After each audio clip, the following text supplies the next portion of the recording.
Nara Lokesh photo ముద్రించే స్థాయికి వచ్చింది. సో మీరు చూస్తున్నది అదే.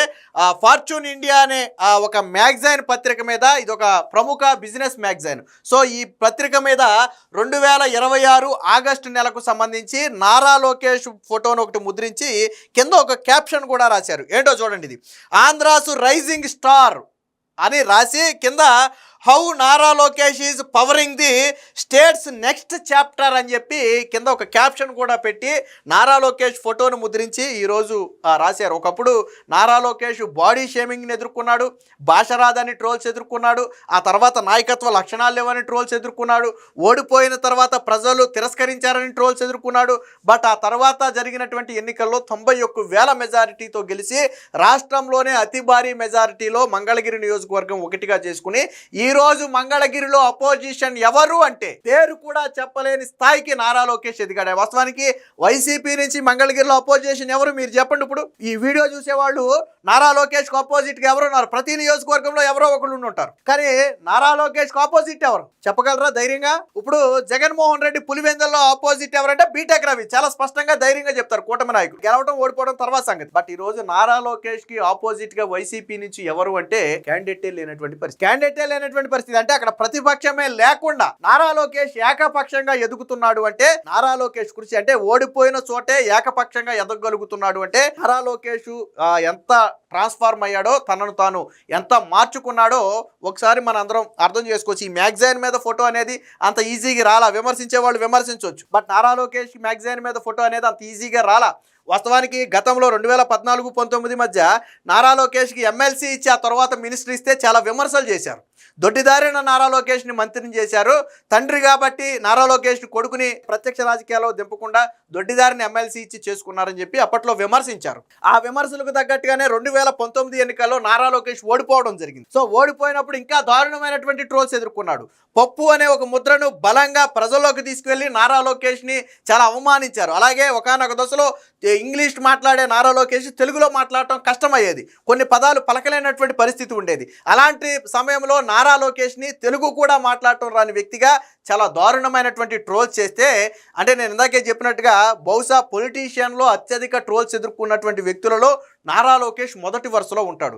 సో ఏకదాటిగా 5 సంవత్సరాల పాటు ఓడిపోయిన తర్వాత మళ్ళీ ఎన్నికల్లో గెలిచే వరకు నారా లోకేష్ టార్గెట్గా ట్రోల్స్ చేస్తూనే ఉన్నారు. కానీ నారా లోకేష్ ఓటమి నుంచి పాఠం నేర్చుకున్నాడు. బహుశా నారా లోకేష్ ఓడిపోవడం కూడా నారా లోకేష్ మంచికేనేమో. తనను తాను మార్చుకున్నాడు. తన బాడీ షేమింగ్ ఏదైతే చేశారో ఈరోజు ఒకసారి లోకేష్ ఫోటో చూడండి. దీని మీద ఒక సినీ స్టార్కి ఏమాత్రం తగ్గని వ్యక్తిగా, సినీ స్టార్కు మించి నారా లోకేష్ ఉన్నాడు. అంటే ముందు తనను తాను మార్చుకున్నాడు, తర్వాత భాషను మార్చుకున్నాడు. ఒకప్పుడు నారా లోకేష్ ప్రెస్ మీట్ పెడితే 5-6 తప్పులు దొరలేవి. కానీ ఈరోజు జగన్ ప్రెస్ మీట్ పెడితే 10 తప్పులు దొరుకుతున్నాయి. నారా లోకేష్ 10 ప్రెస్ మీట్లు పెట్టినా కానీ ఒక్క తప్పును కూడా పట్టుకోవటం లేదు. ఈరోజు పప్పు అనే ముద్ర నారా లోకేష్కి లేదు. మీరు వైసీపీ ట్రోల్ చేసేటప్పుడు కూడా పప్పు అని నారా లోకేష్ని ట్రోల్ చేయాలంటే భయపడే స్థాయికి నారా లోకేష్ ఎదిగాడు. అంటే ఏ ట్రోలర్స్ అయితే తనను ట్రోల్ చేశారో ఆ వ్యక్తులు ఈరోజు ట్రోల్ చేయాలంటే భయపడే స్థాయికి నారా లోకేష్ ఎదగటం అనేది చిన్న విషయం కాదు, గొప్ప విషయమే. స్ఫూర్తి. ఈరోజు నారా రాజకీయాల్లోకి రావాలనుకునే యువతకు కావచ్చు, రాజకీయాల్లో మేము ఫెయిల్ అయిపోయామని బాధపడే వాళ్ళకి కావచ్చు, నారా లోకేష్ జర్నీ అనేది ఒక ఇన్స్పిరేషనల్ స్టోరీ. ఖచ్చితంగా ప్రతి ఒక్కరూ నారా లోకేష్ లాంటి వాళ్ళని ఆదర్శంగా తీసుకోవాలి. పార్టీలను పక్కన పెడదాం. నేను రాజకీయాల గురించి, ఓటమి గురించి, కుంగిపోవడం గురించి నేను మాట్లాడుతున్నా. అందరికంటే ఎక్కువ నారా లోకేష్ కుంగిపోయి ఉంటాడు. తన తండ్రి అప్పటికే 3 సార్లు సీఎం. అలాంటి వ్యక్తి ఓడిపోయినప్పటికీ కూడా తన కొడుకును కూడా గెలిపించుకోలేకపోయాడనే ఏదైతే నింద ఉందో అది నారా లోకేష్ కూడా భరించలేనటువంటి నింద ఒక రకంగా. సో అలాంటి పరిస్థితుల నుంచి తనను తాను మార్చుకున్నాడు, భాషను మార్చుకున్నాడు. తరువాత కార్యకర్తలకు అండగా నిలబడ్డాడు. 2019 నుంచి 24 మధ్య తెలుగుదేశం పార్టీ కావచ్చు లేదా ఇతర పార్టీల కార్యకర్తలను వైసీపీ దారుణంగా హింసించింది. జగన్మోహన్ రెడ్డి టార్గెటెడ్గా ఎవరు ప్రశ్నిస్తే వాళ్ళని అరెస్టు చేసి ఈవెన్ 60-70 సంవత్సరాలు వయసు ఉన్నటువంటి రంగనాయకమ్మ అంటే వారిని కూడా కేసులు పెట్టి వేధించినటువంటి చరిత్ర ఉంది. సో అలాంటి సమయంలో కార్యకర్తలకు అండగా నిలబడ్డాడు. నేనున్నానని చెప్పి ఏ కార్యకర్త డిసప్పాయింట్ కాకుండా, ఒక కార్యకర్త అరెస్ట్ అయ్యి జైలుకి వెళ్ళి పరామర్శించాడు, ఇంటికి వెళ్ళి కుటుంబాన్ని పరామర్శించాడు. ఆ వ్యక్తి బయటకు వచ్చే వరకు నాది బాధ్యత అని చెప్పి లీగల్గా ఫాలో చేసి ఆ వ్యక్తులను అర్ధరాత్రి అపరాత్రి అని లేకుండా బయటికి తీసుకువచ్చి కార్యకర్తలకు ధైర్యం నింపాడు. అంటే మన మీదకి ఎవరైనా వస్తే లోకేష్ అన్న వస్తాడు, నా మీద కేసు పెడితే లోకేష్ అన్న చూసుకుంటాడనే ఒక ధైర్యాన్ని తెలుగుదేశం పార్టీ కార్యకర్తలు నింపగలిగాడు. ఆ ధైర్యమే 2024 ఎన్నికల్లో పార్టీ గెలవడానికి ప్రధాన కారణం. జగన్ను టార్గెట్ చేసి హింసించే కొంది రెచ్చించి పనిచేసింది TDP social media. Because Nara Lokesh అలాంటి ఇన్స్పిరేషన్ని సోషల్ మీడియాలో కావచ్చు, టీడీపీ కార్యకర్తలో కావచ్చు నింపటంలో సక్సెస్ అయ్యాడు. తర్వాత నాయకులు 2014-19 మధ్య నారా లోకేష్ నాయకులు నమ్మేవాళ్ళు కాదు. నమ్మటం మీన్స్ సమర్థత ఉందా నారా లోకేష్కి, చంద్రబాబు నాయుడు ఏదో తీసుకొచ్చి కూర్చోబెట్టేశాడు, ప్రజలు యాక్సెప్ట్ చేస్తారా, పార్టీని నడపగలరా, చంద్రబాబు గారి తర్వాత అంత సమర్థమైన వ్యక్తిగా నారా లోకేష్ ఉండగలడా అనే అనుమానాలు సొంత కార్యకర్తల్లోనూ నాయకుల్లోనూ ఉండేది. బట్ 2019లో ఓడిపోయిన తర్వాత నారా లోకేష్ కార్యకర్తలతో పాటు నాయకులకు కూడా దగ్గరయ్యాడు. అప్పుడే అర్థమైంది నారా లోకేష్ స్టామినా ఏంటి, నారా లోకేష్ విధానం ఏంటి అనేది ఆ రోజు నాయకులు అర్థం చేసుకున్నారు. ఈ రోజు మొన్న నారా లోకేష్ని వర్కింగ్ ప్రెసిడెంట్గా ప్రకటించినప్పుడు 100% కార్యకర్తలు, 100% నాయకులు 100% నారా లోకేష్ని మనస్ఫూర్తిగా వర్కింగ్ ప్రెసిడెంట్గా అగ్రీ చేశారు. అంటే ఒకప్పుడు అనుమానం వ్యక్తం చేసే పరిస్థితి నుంచి ఈరోజు నారా లోకేషే మా ఫ్యూచర్ అనే స్థాయికి నారా లోకేష్ ఎదిగాడు. అంటే వాళ్ళ నమ్మకాన్ని చురగొన్నాడు. అంటే అంత ఆషామాషిగా అయ్యే వ్యవహారం కాదు. తెలుగుదేశం పార్టీలో ఒకటి ఉంది, ఏంటో తెలుసా, అక్కడ కార్యకర్తలే పార్టీ అధినేత. చంద్రబాబు గారి చెప్పిన మాటను కూడా ధిక్కరించగలిగే ధైర్యం, దమ్ము తెలుగుదేశం పార్టీ కార్యకర్తలకు ఉంది. అదేవిధంగా కార్యకర్తల నిర్ణయానికి తల వంచి నిర్ణయాన్ని మార్చుకునే తత్వం టీడీపీ అధిష్టానానికి ఉంది. సో ఇక్కడ అంటే అధిష్టానం డిక్టేట్ చేయలేదు, కార్యకర్తల్ని తెలుగుదేశం పార్టీలు అధిష్టానం డిక్టేట్ చేయలేదు, కానీ కార్యకర్తలు అధిష్టానాన్ని డిక్టేట్ చేయగలరు. ఇది తప్పు అయితే తప్పు అని చెప్తారు, సొంత పార్టీలో తప్పు జరిగితే తప్పు అని చెప్పే ధైర్యం తెలుగుదేశం పార్టీలో ఉంది. కానీ వైసీపీ పార్టీలో కావచ్చు, ఇతర పార్టీలో కావచ్చు అలాంటి పరిస్థితి ఉండదు. For example YCP party, Jaganmohan Reddy కుక్క అంటే కుక్క, పంది అంటే పంది, అంతే. అది కుక్క కాదు పంది అనలేం, పంది కాదు కుక్క అనలేం. బట్ తెలుగుదేశం పార్టీలో అలా కార్యకర్తలను మభ్యపెట్టి కార్యకర్తల్ని వీళ్ళకు అనుకూలంగా కార్యకర్తలను పనిచేయండి అని చెప్పే సంస్కృతి తెలుగుదేశం పార్టీలో లేదు. నేను ఇందాకే చెప్పినట్టుగా కార్యకర్తలే పార్టీ అధినేతను కూడా డిక్టేట్ చేయగలిగే స్థాయి తెలుగుదేశం పార్టీకి మాత్రమే ఉంది. సో కార్యకర్తల నిర్ణయాన్ని శిరసాహించే పద్ధతి కూడా తెలుగుదేశం పార్టీలో ఉంది. కాబట్టే ఈ రోజుకి ఎన్ని అవాంతరాలు ఎదురైనా తెలుగుదేశం పార్టీ ఇలా బలంగా నిలబడగలిగింది. సో అలాంటి కార్యకర్తలు, నాయకులు కూడా లోకేష్ని అగ్రీ చేసే విధంగా 100% అగ్రీ చేసే వరకు కూడా ఆయన వర్కింగ్ ప్రెసిడెంట్ తీసుకోవాలి, తనను తాను నిరూపించుకున్నాడు. అక్కడితో అయిపోలా. యువగళం పాదయాత్ర నారా లోకేష్ జీవిత చరిత్రలో ఒక మైల్ స్టోన్గా మిగిలిపోయేది ఏదైనా ఉంది అంటే యువగళం పాదయాత్ర. తనను తాను మార్చుకుని, భాష మార్చుకుని కార్యకర్తలకి, నాయకులకి దగ్గరైన తరువాత జగన్మోహన్ రెడ్డి మీద యుద్ధం ప్రకటించి చేసినటువంటి పాదయాత్ర కూడా ఆషామాషిగా జరగల. దాదాపుగా 3000 కిలోమీటర్లకు పైగా 11 ఉమ్మడి జిల్లాల్లో దాదాపు 97 నియోజకవర్గాల్లో సాగినటువంటి పాదయాత్ర. 97 నియోజకవర్గాల్లో 90కి పైగా నియోజకవర్గాలు మొన్న ఎన్నికల్లో తెలుగుదేశం పార్టీ గెలిచింది. అంటే నారా లోకేష్ ఇంపాక్ట్ ఎలాగ ఉందో చూడండి. ఇదే పాదయాత్ర సమయంలో వచ్చినటువంటి ఉత్తరాంధ్ర ఎమ్మెల్సీ ఎన్నికలను తెలుగుదేశం పార్టీ కైవసం చేసుకోగలిగింది. అంటే అధికారంలో వైసీపీ ఉన్నప్పటికీ కూడా అది నారా లోకేష్ పాదయాత్ర ప్రభావం ఏంటనేది చెప్పడానికి ఉదాహరణ. లక్షలాది మందితో నారా లోకేష్ కలవటం, వారి బాధలు వినటం, ప్రతి 100 కిలోమీటర్లకి ఒక పునాది రాయి వేయటం, ఇప్పుడు అంటే ఒక హామీ ఇవ్వటం, ఆ హామీలను ఇప్పుడు నెరవేర్చుకుంటూ రావటం, ఇలా నారా లోకేష్ చేసినటువంటి యువగళం పాదయాత్ర అనేది ఈరోజు తన జీవితంలో ఒక మైల్ స్టోన్గా మారింది. ఆ రోజు నారా లోకేష్ని అడ్డుకోవడానికి జీవో 1 తీసుకొచ్చారు, బ్రిటిష్ కాలం నాటి జీవో తీసుకొచ్చారు. అలాగే నారా లోకేష్ మాట్లాడుతుంటే మైకు స్టూల్స్ లాక్కున్నారు. అలాగే నారా లోకేష్తో పాటు ఉన్నటువంటి యువగళం కార్యకర్తల్ని అరెస్టు చేశారు, కాన్వాల్ని పోలీసులు అడ్డుకున్నారు. నిలబడి మాట్లాడటానికి అవకాశం లేకపోతే బిల్డింగ్ ఎక్కి మాట్లాడినటువంటి పరిస్థితి. ఆయన బిల్డింగ్ ఎక్కి మాట్లాడేవాడు ఆయన. సో అంటే ఎంత ఇబ్బంది పెట్టినా పాదయాత్ర నారా లోకేష్ ఆపలేదు. ఇక ఇదే సమయంలో చంద్రబాబు గారి అరెస్టు తర్వాత నారా లోకేష్ వ్యవహరించినటువంటి తీరు తెలుగుదేశం పార్టీ ఎప్పుడు మర్చిపోదు. ఎందుకంటే ఒక కీలక నేత చరిత్రలో ఎప్పుడూ లేని విధంగా చంద్రబాబు గారిని ఒక అక్రమ కేసులో అరెస్టు చేస్తే ఆ టైంలో జగన్మోహన్ రెడ్డి తెలుగుదేశం పార్టీని కకావికలం చేయాలి, పార్టీని చేల్చాలి, చంద్రబాబు బయటకు వచ్చే నాటికి పార్టీలో లుకలుకలు సృష్టించాలని విశ్వ ప్రయత్నం చేసినప్పటికీ కూడా నారా లోకేష్ ముందు ఆ పప్పు ఉడకలేదు. ఏ కార్యకర్త, ఏ నాయకుడు నారా లోకేష్ మాటను దాటలేదు. అదే సమయంలో పార్టీలలో కార్యకర్తల్ని నాయకుల్ని కలుపుకుంటూ నారా లోకేష్ తీసుకున్నటువంటి నిర్ణయాలు తరువాత చంద్రబాబు గారి గొప్పతనం ఏంటో ప్రపంచానికి చెప్పే విధంగా వచ్చింది. ప్రతి విషయంలో నాయకుడు ఎవరైనా ఒక వ్యక్తి అరెస్ట్ అయితే అతని అవినీతి గురించి మాట్లాడతారు.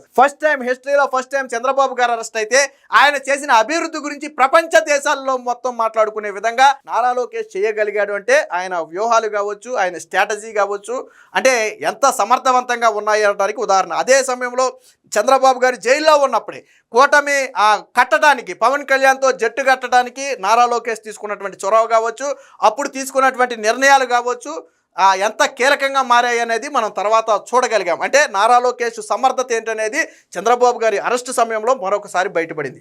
ఇక గెలిచారు భారీగా. ఏదైతే 5,000 ఓట్ల మెజార్టీతో మంగళగిరి నుంచి ఓడిపోయాడో అదే మంగళగిరి నుంచి 91,000 మెజార్టీతో గెలిచిన తర్వాత 2 కీలక శాఖలు తీసుకున్నాడు. ఒకటి విద్యాశాఖ, 2 ఐటీ శాఖ. 2 కూడా కత్తి మీద సొమ్ము లాంటివి. మిగతా శాఖలతో పోలిస్తే 2 కూడా, అంటే ఐటీ శాఖ తీసుకుంటే ఖచ్చితంగా రాష్ట్రానికి చేసిన అభివృద్ధి ఏంటి, తెచ్చిన పెట్టుబడులు ఏంటో ప్రజల కళ్ళ ముందు పెట్టాలి. అప్పటికి 20 లక్షల ఉద్యోగాల హామీ ఇస్తున్నారు. ఇక విద్యాశాఖ అనేది దినదినగండం నూరేళ్ల ఆయుష్ లాంటిది. ఎప్పుడు ఏదో ఒక సమస్యలతో సతమతం అవుతూ ప్రైవేటు పాఠశాలలకు ఎప్పుడు కూడా పోటీ కానటువంటి పరిస్థితిలో ఉండే విద్యాశాఖను నారా లోకేష్ తీసుకున్నాడు. కానీ 2 శాఖల్లో కూడా విప్లవాత్మకమైనటువంటి మార్పులు వచ్చాయి. మొదటగా విద్యాశాఖ తీసుకుంటే 2 సంవత్సరాల నారా లోకేష్ కష్టం తర్వాత మొన్న జరిగినటువంటి 10వ తరగతి ఫలితాలలో ప్రైవేటు పాఠశాలలను కాదని రారాజుగా ప్రభుత్వ పాఠశాలలు నిలబడ్డాయి అంటే అది నారా లోకేష్ గొప్పతనం.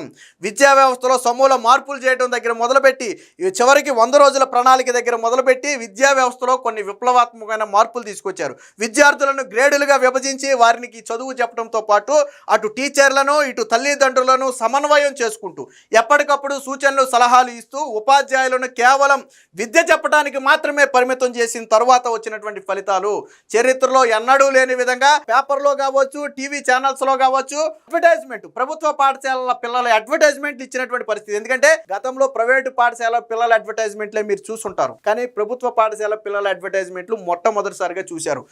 600కి గాను 596, 97, 98 మార్కులు ప్రభుత్వ పాఠశాలల నుంచి విద్యార్థులు కైవసం చేసుకున్నారు అంటే అది నారా లోకేష్ గొప్పతనం.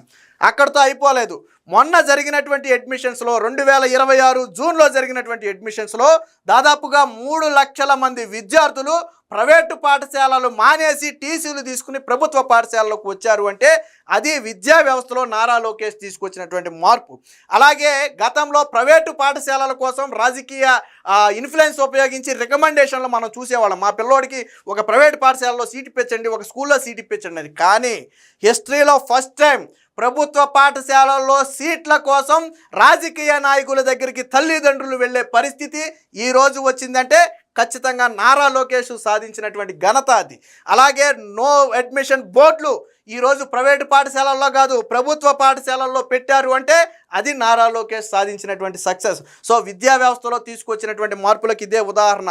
తన మంగళగిరి నియోజకవర్గంలో నిడమర్రులో ఒక మోడల్ ఇంటర్నేషనల్ స్కూల్ని నిర్మించారు. అలాంటిది నియోజకవర్గానికి ఒకటి నిర్మించాలి అనేది వాళ్ళ అభిప్రాయం. మోడల్గా తన సొంత డబ్బులతో, నారా లోకేష్ సొంత డబ్బులతో ఇంటర్నేషనల్ స్కూల్కి ఏ మాత్రం తీసిపోని విధంగా పాఠశాల నిర్మిస్తే ఆ పాఠశాలలో గతంలో ఉన్న విద్యార్థులకు ఇప్పుడు రెట్టింపు అవ్వటమే కాకుండా ఆ పాఠశాలలో సీటు కోసం రాజకీయ నాయకుల వద్దకు సిఫారసుకు వెళుతున్నటువంటి పరిస్థితి ఈరోజు మనం చూడొచ్చు. అంటే విద్యా వ్యవస్థలో వచ్చినటువంటి మార్పులకు ఉదాహరణ.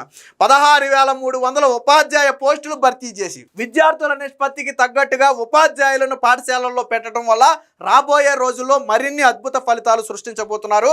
మెగా డిఎస్సి తీస్తామని ఏదైతే హామీ ఇచ్చారో ఇచ్చిన హామీ కట్టుబడి 150 రోజుల్లో 300కు పైగా కేసులు వేసినా ఎదుర్కొని మెగా డిఎస్సి సమర్థవంతంగా నిర్వహించి ఈరోజు వాళ్ళందరూ కూడా ఉపాధ్యాయులుగా విధుల్లో చేరడానికి నారా లోకేష్ తీసుకున్నటువంటి చొరవ ప్రధానమైంది. సో విద్యాశాఖ వరకు అది. ఇక ఐటీ శాఖ అత్యంత కీలకమైనటువంటి ఐటీ శాఖ 20 లక్షల ఉద్యోగాలు అప్పటికే నారా లోకేష్ హామీ ఇచ్చి ఉన్నాడు.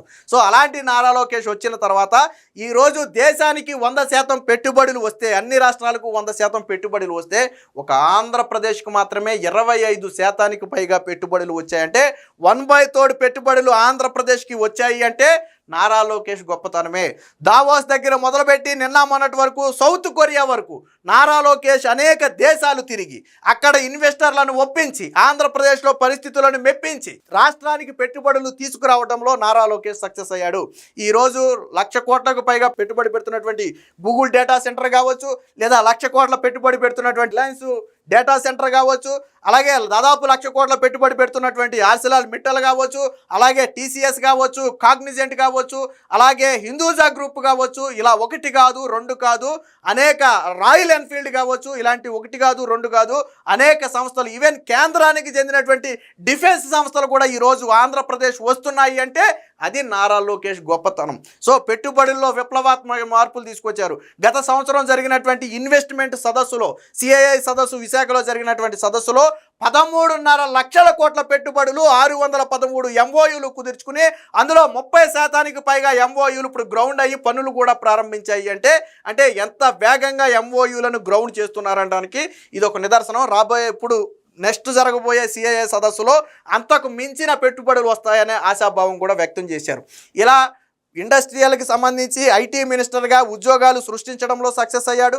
అలాగే విద్యాశాఖను తనదైన మార్పు తీసుకురావడానికి సక్సెస్ అయ్యాడు.